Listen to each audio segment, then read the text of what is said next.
आप सभी दर्शकों का श्री बालाजी ज्योतिष में बहुत बहुत स्वागत है। मैं डॉक्टर प्रियंका आमेटा आज आपके सामने ज्योतिष में चंद्र भाग 3 लेकर उपस्थित हुई हूँ। आज के इस वीडियो में हम चंद्रमा के भाव तृतीय एवं भाव चतुर्थ में होने वाले फलों के विषय में जानेंगे। किसी जातक की जन्म कुंडली में चंद्रमा जब तृतीय भाव में स्थित होते हैं तो जातक का जो तृतीय भाव होता है सर्वप्रथम हमें उसे जानना चाहिए। जातक की जन्म कुंडली का जो तृतीय भाव होता है वह सहज भाव कहलाता है। जातक के छोटे भाई बहनों का भाव होता है।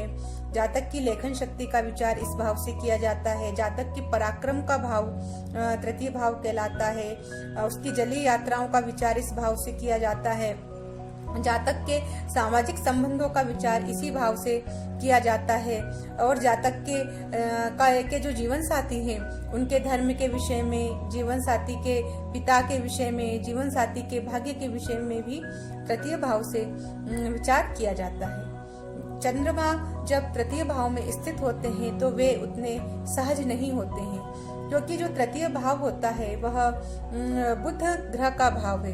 काल पुरुष की कुंडली में यहाँ पर मिथुन राशि आती है और बुध ग्रह मिथुन राशि के स्वामी होते हैं। तो चंद्रमा तो किसी से शत्रुता नहीं रखते, वे सभी ग्रहों से अपनी मित्रता रखते हैं, लेकिन जो बुध ग्रह हैं वह चंद्रमा से अपनी शत्रुता रखते हैं। इस कारण जब किसी जातक की जन्म कुंडली में तृतीय भाव में चंद्रमा स्थित होते हैं तो जातक एक प्रकार की अस्थिर मानसिकता वाला होता है। वह पल पल में अपने जो डिसीजन होते हैं, निर्णय होते हैं, उन्हें बदलता रहता है। अस्थिर मानसिकता ऐसे जातक को प्राप्त होती है। लेकिन फिर भी यदि किसी जातक की जन्म कुंडली में तृतीय भाव में चंद्र होते हैं तो वे कौन कौन से फलों को देने वाले होते हैं, इस विषय में हम इस प्रकार समझते हैं कि जो चंद्रमा होते हैं वह काल्पनिकता के ग्रह कहे जाते हैं। तो ऐसा जो जातक होता है वह चंद्रमा और बुध के कारण रिसर्चर बुद्धि वाला होता है। जासूसी तरीके की उसकी बुद्धि होती है। रिसर्च करने वाली ऐसे जातक की बुद्धि चंद्रमा के कारण होती है। गूढ़ रहस्यों को जानने की ऐसे जातक के मन में जिज्ञासा होती है। तो ऐसा जातक अच्छा रिसर्चर होता है।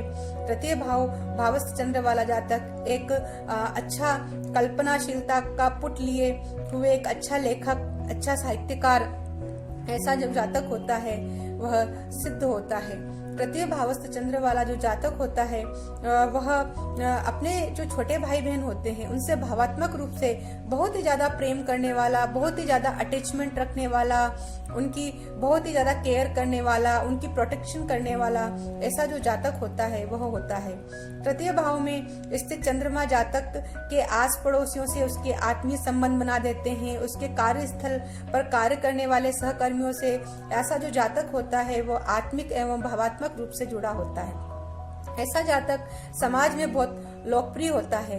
एक प्रकार की सामाजिक कुशलता ऐसे जातक को प्राप्त होती है। समाज के लोगों से कैसे मिलजुल के रहना, समाज के जो कार्यक्रम होते हैं उनमें बढ़ चढ़ के भागीदारी लेना, हिस्सा लेने वाला जातक, सबके सामाजिक लोगों की मदद करने वाला ऐसा जातक होता है। समाज में बहुत ही लोकप्रिय होता है। तृतीय भाव में जो चंद्रमा होते हैं वह जातक के जो ससुर होते हैं उनसे जातक को बहुत ही भावात्मक रूप से अटैचमेंट रखने वाले जातक को बना देते हैं। जातक के लिए जो सबसे ज्यादा कठिन जो भाव होता है वो अष्टम भाव हो जाता है। अष्टम जो भाव होता है वह तृतीय भाव से छठा भाव होता है।